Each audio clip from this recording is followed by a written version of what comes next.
would not work. She would use her wrists. She had to climb up.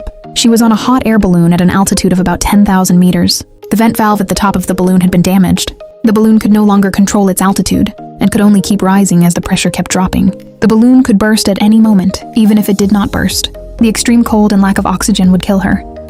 Time was running out fast. Her only chance was to climb from the basket to the top of the balloon and fix the vent valve. Her hands were frostbitten, and she had no protective gear at all. This was almost impossible. She had no choice but to climb higher. The balloon's surface was already covered with thick ice. She reached out to grab the rope, but the cold had drained the strength from her hands. Luckily, her legs hooked around the rope or she would have fallen. The basket was still rising. Forced strength through her waist and core, and finally grabbed the rope. At this point, she was still halfway up the balloon. There was still a long way to the top. The balloon was rising faster and faster.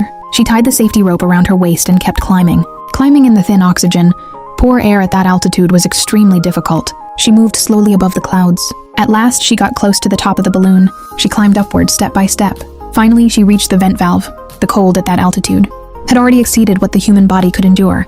Every breath she exhaled turned into white mist. She wrapped her arm around the lever and pressed down with her elbow, but the valve did not respond. She tried again and again, but still failed. She stood up, put her foot on the lever and stomped down hard.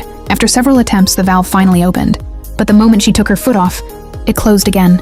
She came up with another idea. She used a small knife to cut off her frozen, stiff shoelaces. She jammed her shoe against the lever to keep the valve open. At the moment, she succeeded. She passed out from lack of oxygen. The valve began releasing air continuously. A hot air balloon stopped rising and began to descend. He was still unconscious as the balloon descended. Her body slipped and she began to fall. The intense feeling of weightlessness woke her up. She was hanging upside down in midair by the safety rope. She was not far from the basket. She called out her companion's name. Her companion had passed out from lack of oxygen and could not respond. She could rely only on herself. She swung her body toward the basket. As she got close, she kicked hard to build momentum. She finally grabbed the edge of the basket, using the last of her strength.